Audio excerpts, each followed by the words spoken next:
Hey guys, it's your girl Kaya, and it's a little bit of a serious topic today. I know it's been a long time since since any content has been put on the channel, but a lot has transpired since the last video, and I feel like it's time to be honest about what's been going on and why my brother and I have pretty much split.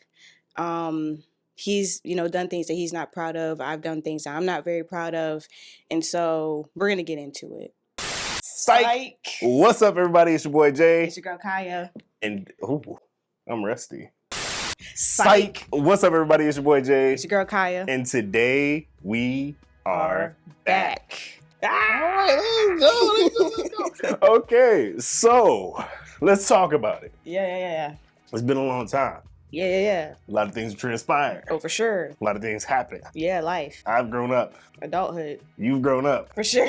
We got jobs. Yeah. So, a lot of transpired, a lot of things have happened, and most importantly, so many things have taken place and transpired in the cinematic universe. Oh, absolutely. I think the last time we filmed, there was still a writer's strike. Oh yeah. This is gotta be. We in 2026, y'all. Yeah. But we got some news. Absolutely. We got some information. Absolutely. Now, we all know what the core of this show is. The core of this show is Avatar: The Last Airbender. Absolutely. We started there. Yes. That was our foundation. It's kind of crazy that we're coming back, or this is the first video to come back with. Yeah. Right? It's crazy. This is the foundation, but we got some information. Yes, we do. I personally, not a huge fan of the live action show that came out, but I think you guys knew that was going to happen. I think we all felt that. Yeah. Now, it's not. Well, not me. Avatar. I was kind of more optimistic. You would try to be an optimist, but I know how you really felt. Now we have more news, more interesting news. Now, this is important because it's Avatar Studios news, which we all know. We've been covering this for years. I mean, when we first started this channel, this is like how many years ago? Long time. And this is like when we're just basically hearing about, them leaving the live action Netflix thing, and then they're going to do the Avatar Studios. And with that, there's very little information that we're ever going to get. And since then, even now, like they're still sprinkling in a little bit. Like we still haven't really gotten a lot of information per se. And that might have been a good strategic move, but now we have a movie coming. We got a movie coming. Let's talk about it. We're getting the basic information. Just gonna, spitfire it. Okay, so the release date is set for October 9th. Spitfire? You said spitfire. Is that the right word? That's what you said. Look, guys, I'm a dyslexic. I just discovered that, so I don't know if I said the right thing. All right, the release date, October 9th, 2026. Now, this is my birthday month, so hey, let's get it. Basically, y'all, Paramount Plus been killing it. Now, of course, it didn't start off great. I thought that it was just because you guys know everything was coming out with a plus a couple of years ago. Disney Plus came out with their plus. HBO Max came out with their thing. It seemed like just every channel was gonna have a plus, right? But Paramount in these last couple of years.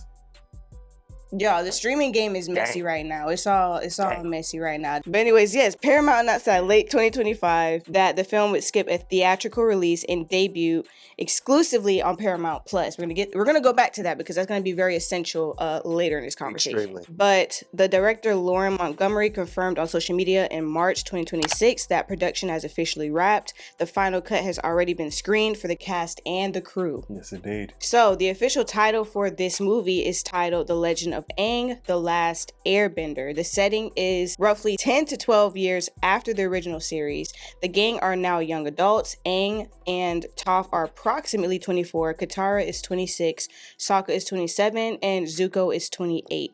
The plot that we know of so far is Aang discovers an ancient power that could potentially save his culture from extinction. He and his friends embark on a global quest to secure this power before it falls into the wrong hands of a new threat that could destroy the peace they fought to achieve. I got questions because each of us have read these books back here. Absolutely. There's so much more though. Yeah. But yeah. And of course, there's a lot that could be happening between the lines, things that have happened outside of the text. But I do have questions. Right. Because particularly, obviously, based off of the Legend of Korra, Aang failed. Pretty much, kind of. There weren't any airbenders. So I guess where exactly, because it seems as if we have like a predictable ending. It seems like if you're creating a movie in particular, you would think that they would come with maybe a new villain, whatever the case might be, to like make the story less predictable. But I don't know, because like Legend of Korra, you had Of course, his descendants that became airbenders. He had the granddaughter, of course, his son, airbending. And then you also had the villain from Legend of Korra as well, who was also an airbender. So you kind of seen, like, you know, I forgot, nobody ever really addressed, like, how he got the airbending thing. I guess nobody really understood that. That's it. And I feel like that's one of the weird holes in yeah, Legend of and I Korra feel like that maybe really- this movie will be able to cover up some, But- like, answer some of those things as well. But if I'm not mistaken, it's an ancient power that could potentially, is it restore the airbenders? So if that's what we're talking about, again, like, he had to have failed because Tenzin was the only airbender of his children. And he was his child, so it would make sense that he would have an affinity for airbending. Right. So for me, it would seem like the quest that they're going on, we already see in the future that it failed. Kind of, and I think it's just odd to me that you put. It's the same issue that I'm having with Mandalorian and Grogu right now, where the villain that they're that they have set for the movie, it's like that's it, you know. Right. And that's kind of just how I'm feeling about this. Now, I'm not saying that it's going to be bad. I'm not saying that it's not going to have a really good story, because obviously you can have a predictable ending and the path there still be exciting and enjoyable. Right. But it's just a little odd to me that they're going in a direction that, you know. That could be a debatable thing, and I think that's kind of interesting you brought that up, because there is a theory we'll be talking about in a second that's going to go more into that and what people are thinking is probably going to happen, because, I feel like this could be a situation where it could clear up a lot of things, give us more answers, or it could be something that just makes things even more messy and confusing to understand, which we do not want that, but we'll get into that later. Awesome. But yeah, he made some very good points there. But as far as I know, his visual style, which I don't, of course, I could just briefly touch on this, but it's going to be a hybrid of 2.5D style and traditional hand-drawn characters with depth. I love that. It's going to be similar to what we've seen with Tarzan and then also Spider-Man Into the Spider-Verse. So I think it's an interesting style. Based on what I've seen from the pictures, like, I didn't hate it. Like, I don't know. I feel like it's I'm different. more optimistic. It's different for sure. Different. I think that the bending part is going to look pretty interesting. Pretty cool, maybe. Yeah, they've made some interesting adjustments. Yeah. That I'm okay with, by the way. This is a different time. Right. But I hope that they also address, because any of our faithful watchers here, hi, welcome back. Hopefully they know that one of my major issues with Legend of Korra was the 70-year for sure. And how quickly infrastructure was built. And the way that it evolved as well, I hope we see an accurate depiction 12 years in of what the city would have looked like if it was already completely done, functioning, running. And I think 70 years later, because that means that we're already 10, 12 years into the future. That means that we should be a seventh of the way through. I think they gave them little glimpses in Legend of Korra when they did the little flashbacks of the city. So, I mean, there's a possibility that we could see more of that. But at the same time, Aang is much older. That's true. Right now, we're looking at really maybe a 20-something-year-old Aang. So I just hope that there's not because at this point, I know most of us feel the same way about the Legend of Korra, but now it's canon. So we still need consistency at this point. It's like the sequel trilogy, guys, for all of us Star Wars fans. We don't want to believe that it exists. Unfortunately, it's canon. Yeah, so that's how I'm feeling as well. I mean, it's a bittersweet thing. Like, there's anticipation for hopefully, like, how exciting it's going to be to kind of see that. It might fill in a lot of gaps. I remember, like, when Legend of Korra came out, I was pissed because this movie that we're getting is exactly what I wanted. This is what we wanted. We wanted a season 4. Which was obviously pick up right after the events of season 3. We're getting something closer to what we were looking for. My concern is we always get so excited. Right. We get so excited and we get let down. But the original creators are a part of it, so there could be. These are the original creators. So decades later. That's true. But anyway, so the voice cast, of course, none of them are the original cast except for D. Bradley Baker, who is going to be returning to voice Appa and Momo. Other than that, every other cast member is not the same. I think they did this because, of course, they wanted to have proper representation even behind the screen. So a lot of these, the voice actors are of Asian descent, indigenous descent, or so on and so forth, which I think is cool. I think it's going to be, especially for a character like Zuko. The other characters will probably be easier to adjust, but with a voice actor doing Zuko, it's gonna be interesting to kind of hear the voice and it not really sound familiar to us. Yeah, Dante Bosco. I love him. He has such a particular voice. He does. It's Also, a very particular voice, and they're completely on opposite ends of the spectrum. So it's like, how did you go from that to? It's kind of the issue that I had with King of the Hill when the new show came out. Khan was a huge problem for me. Because Khan had this very particular voice, and then obviously they went and got a very talented comedian to replace him. I like him, but this wasn't the same. But it was like, okay, this is weird, and I don't like it. Laos, we lay ocean. The ocean? What ocean? We all lay ocean. From Laos, stupid. It's a landlocked country in Southeast Asia. It's between Vietnam and Thailand, okay? Ha ha ha ha! Missed again, Hank Hill. Hey, I know why you don't want to knock down the pins. It's because they're rednecks, just like you. Like, even when he did like the Khans, like, it wasn't the same. Was like, ugh, that made me cringe. I feel like a lot of times the voice makes the character. Exactly, so. It's a big part of who the character is. So and for Zuko, his voice is very much like what you remember from him. Exactly, most, it's probably one of the most memorable things. Like him yelling at Uncle Iroh is pretty much like, when it comes. And I wonder why they didn't choose him, because he is like Asian and stuff like that. He is Asian. He has the same voice. His voice is matured. Yeah, so I feel like it would probably worked. It's just odd that they wouldn't have gone with him. It's not like there's been many, because he's on the Avatar YouTube channel all the time doing interviews. He doesn't sound much different. It's just it's an odd choice to me that they decided not to go in that direction. And I'm not saying that I'm against all the new stuff, guys. I'm not saying I'm against change, but there are some characters where the voice matters. Aang's voice changing makes sense. All the other characters make sense. Sokka's voice changing makes sense. Zuko's changing, I don't know if it makes that much sense. Dante Bosco's voice too, it's iconic. And his voice is always really and it wasn't like a kid voice either. That's the thing. Like, he could easily make him sound a little bit more mature, like naturally. You know what I mean? So but honestly, I love Dante Bosco, all of his work. Hey yo, Stacy. Oh my God. Talk to me, baby. Like, but I mean, unfortunately, he's not in the show. I would have liked for him to be in the show. But Batista, let's talk about it. Right, that's gonna be cool. I like it. Batista's one of the most underrated actors in Hollywood. I think people still have this kind of view of him being Marvel Drax. And of course, people still think of him as a wrestler in a lot of ways, but he's, I believe, personally, you guys tell me what you think.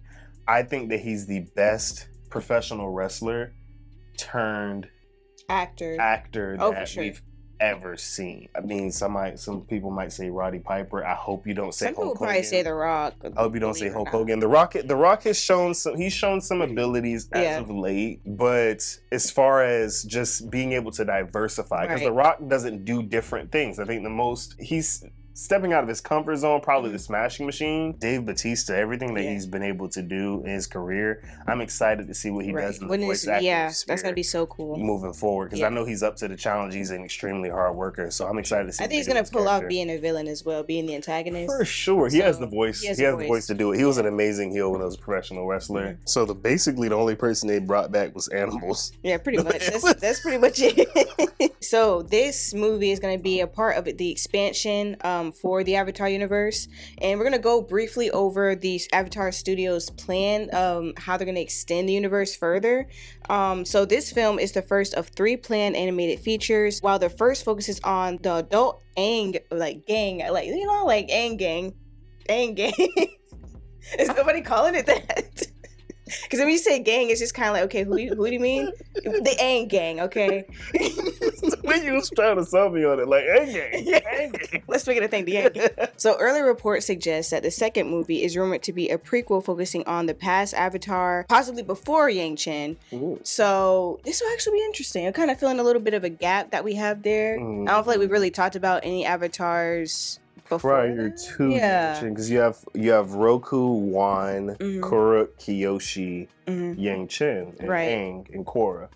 But outside of them, I don't know if any other avatars have been given names. Yeah, at least not the ones that the original creators made. So yeah. Okay, so the third movie is rumored to focus on the characters from The Legend of Korra as adults, but I don't really know if I care about that. Look, I'm sorry. I feel like a lot of people, the thing with Korra is just kind of disappointing. So I think if they went back, down that road, it wouldn't go well. Yeah. It's kind of, when you have a cult following, like Avatar: The Last Airbender does, like Star Trek does, like Star Wars does. Those are huge IPs. Right. When you make a series that the fans don't like and you keep dipping into it, it doesn't go well. Yeah, I think that's kind of like, I mean, I guess it's definitely debatable because I feel like there's some people who really do like Legend of Korra and others who don't. Of course. Especially because of everything that's happened while she's been the Avatar. I mean, it could be relevant when because I heard they're trying to do like a new Avatar.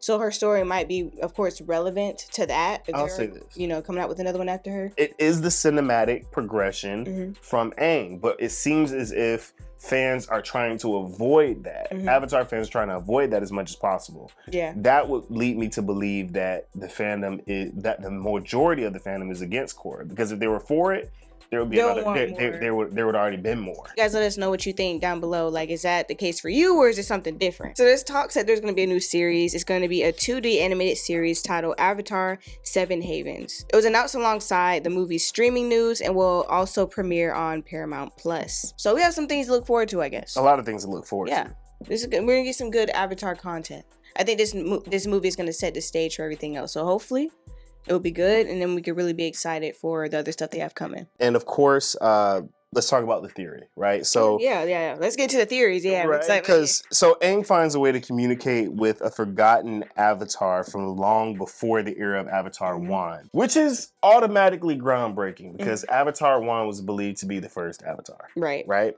So the ancient Avatar staff might be an artifact capable of undoing the air nomad genocide. Now that, in a sense, I guess it would make sense, because if there's an Avatar that existed prior to Avatar 1, and Avatar 1 was believed to be the first Avatar, that means that something might have taken place with the bending prior to 1 that could have potentially...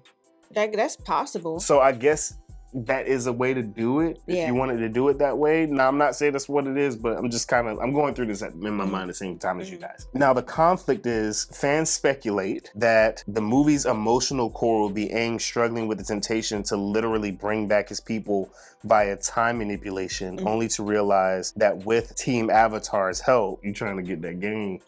She's trying to get that gang over, guys. It's not getting over. It's not getting over. The Aang gang, bro. That one's probably... Guys, let me know. Team Avatar, original Team Avatar, or Aang gang. The Aang gang. I feel like the Aang gang is kind of cool though. But that he must realize and accept the past to build a future.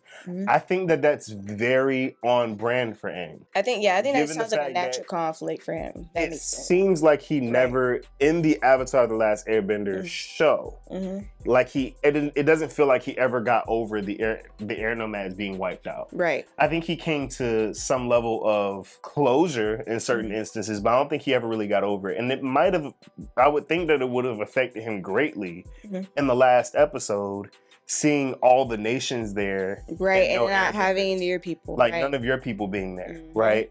I would think that, I feel like it's a natural progression. And to him, it wasn't that long ago. It wasn't. For him. For him, it was yesterday. Right? Or really, because I think that the Avatar series happens over like a span of a year and a half.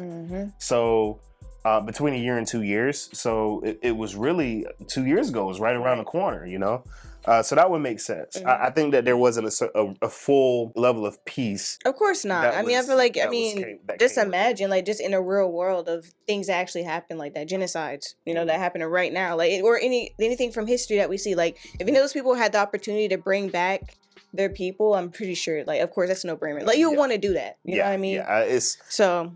I think because like having this, like, this is actually something that's actually going to be happening. I feel like this is going to be essential to like everything. Honestly, I feel like it's going to set the stage a lot for more context into Legend of Korra. It might even make you want to go back and rewatch Legend of Korra just so that you can kind of have more context, and maybe you could be helpful in a sense in certain ways. In an old theory that we did a video on, one of our first videos, Ty Lee. Yeah. Could this possibly be opening up to the idea that a lot of airbenders went into hiding?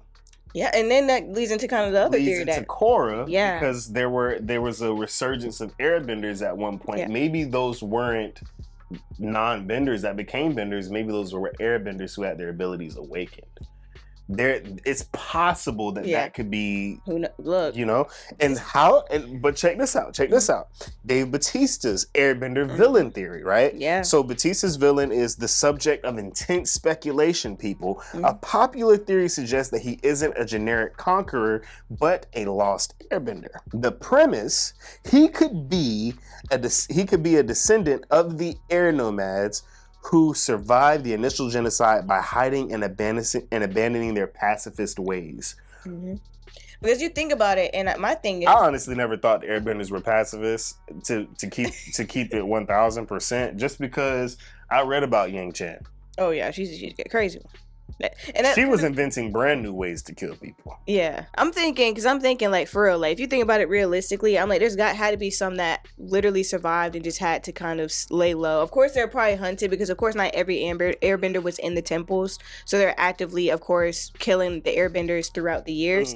But I would imagine that like there's some that had to have survived, even if it was a small number. So I doubt that like Aang could have been like the only one. Well, also the fact that travel it's not like all of them were isolated to only the air temples. Exactly. Aang had friends all over the world. And even think this was prior to him knowing that he was the Avatar. Yeah. So clearly there was interaction between the air nomads and other nations. Of course. Is Kyoshi. it possible that someone could have been Kyoshi, her parents. Exactly. Her mom was from the air temples. See, exactly. So it's possible Yeah. that you could be that you're not at one of the air temples.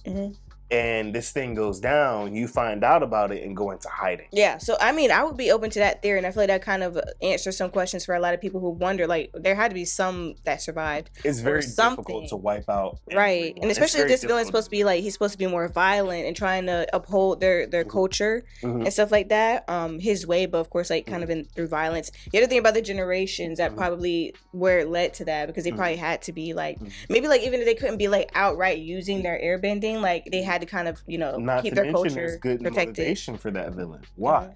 Because Aang might not understand. Actually, he wouldn't, because this situation for him happened two years ago. He didn't experience it. This individual has had to go through over 110 years. 110 years of being in hiding. Right.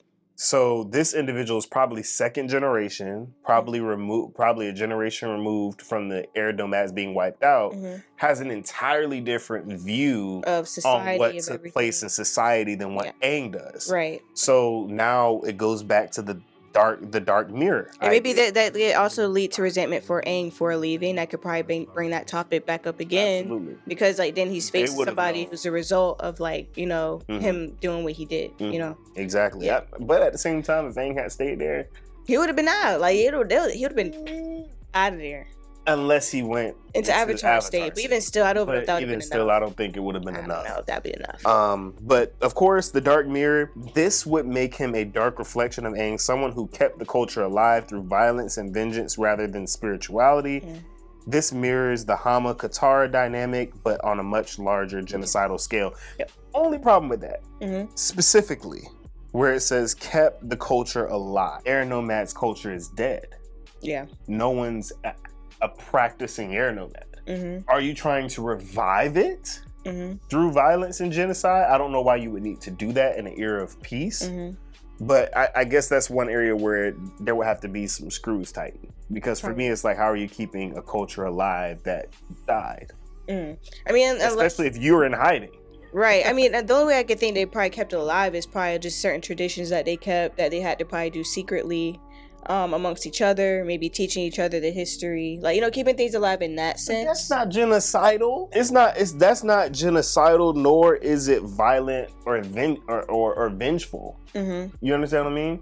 Oh yeah, so you're trying to wonder like in what ways was it like violent and okay. Yes, unless this was like some secret operation where they were going in like Navy SEAL, where it was going in like Navy SEALs and just eliminating people. Probably that's why I probably guess. And then he comes out to the forefront, but at the same time, with how everything got back to the Fire Lord.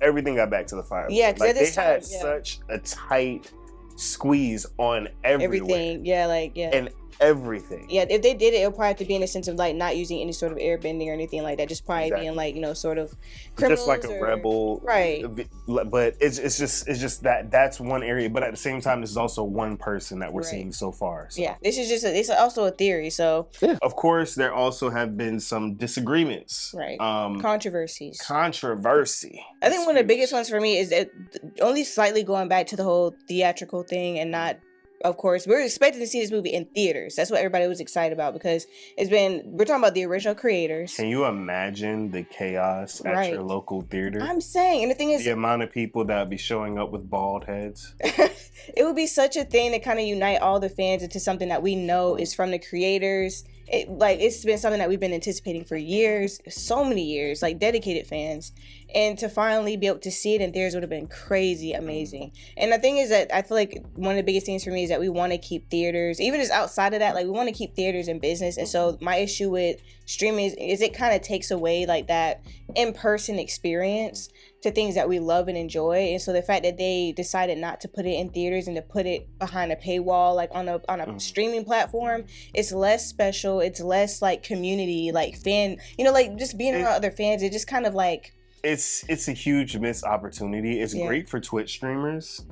It's great for people who are doing online watch parties or whatever the case might be. But it's a huge missed opportunity money-wise. Avatar has a cult classic following for the first time in theaters. Right. That would have been absolutely enormous. Yeah. So unless there's a budgeting issue, it's kind of confusing for me that you would miss out on all of that money. I think it forces people to have to get a subscription to Paramount. If you're not gonna, you know, pirate away, then it will force you to have to, you know, get a subscription to Paramount Plus. I don't think you get that much money off of it. I don't know. That's what I'm looking at it. I'm looking at it this way. It's Avatar: The Last Airbender. Yeah. Can you imagine what the opening date would be? That's what I would think. The first weekend in theaters, what this thing would make. Yeah, people are blaming like the new owners of Paramount, which is Skydance and all other type of stuff, and we don't really know what their intentions are as far as like what they're going to be investing into. That's what a lot of the fans are concerned about is like maybe them not prioritizing Avatar in general. And so that could be a reason why they decided not to put it in theaters, because I'm sure there's a lot of marketing and different things that you have to do to get that whole thing set up. So they probably was like, no, let's just put it exclusively on our platform, which I feel like is honestly sickening and very disappointing. I don't like that at all. And I think a lot of it points to a bigger issue of people being more concerned about how streaming is kind of taking over. People being concerned about just theaters in general. And so I would just advise you guys, if you go watch movies at the movie theater, please support, like go and watch those favorite movies that you want to watch at the movie theater. Support your local movie theaters at all costs. I feel like it's a great way to just connect in a real world experience rather than just sitting at home and watching stuff. And so that's my concern. That's what a lot of people are concerned about. We don't want this to become a trend where like everything is just streaming. It's a big deal because everybody feels things at the same time. Right. It's a way that people connect. Just don't forget that. Yeah. It's a way to connect without having to speak to other people. Right. That's the video. We're glad to be back. Stay tuned for more content. Ugh, that's a disgusting outro. What? That's a disgusting low energy outro. What do you mean? I was just saying we're glad to be back. Are we not glad to be back? Well, guys, this is our first video back. We're a little rusty. Bear with us. Whose outro is better? I feel like mine was better. We're a little rusty. I'm not rusty. At the end of the day, we back. There's a lot of things to talk about. We got Maul. We got the Lantern Corps. What else we got? I just see, you can't even think. Crazy brain fart. Crazy brain fart. See, look at that. Lots of different things to talk about. I got excited for no reason. No, literally. Yeah, we got Spider-Man. We got Maul. We got Avatar. We got Green Lantern Corps. The Lantern Corps. I'm pretty sure it's probably more, but Aaron Pierre, we gotta have a conversation because I think you overrated. We gotta talk about this. Right. Yeah. Yeah, he's very intimidated right now, I'll tell you. Guys, we are so glad to be back. We've been trying to do this for a long time. We hope that you guys are glad that we're back because we're glad that you're back to be back where we're back doing this again. For good. Sure, we're all a little bit older. Pushing 30 at this point. Hey, crazy. Anyways. You didn't have to throw any numbers out there. Just saying. But anyways, we're glad to be back. We're glad that you're back. If you haven't subscribed, subscribe. If you haven't liked, like. If you haven't disliked, don't do it. Or Leave do that button just- alone. Pretend it ain't there. It helps either way. I mean, we do algorithm. algorithm. Saying Share it with your buddies. Debate in the comments. Let's talk about it. Because at this channel, we like to talk. We gonna talk to you about it. But we got news coming. We got reactions coming. We got trailers dropping. 2026 is about to be big. And we're glad you're back on the ride with us. It's your boy Jay. Okay, it's your girl Kaya. We're out of here. What was the last part that you said? It's your boy Jay. It's your girl Kaya. Ugh.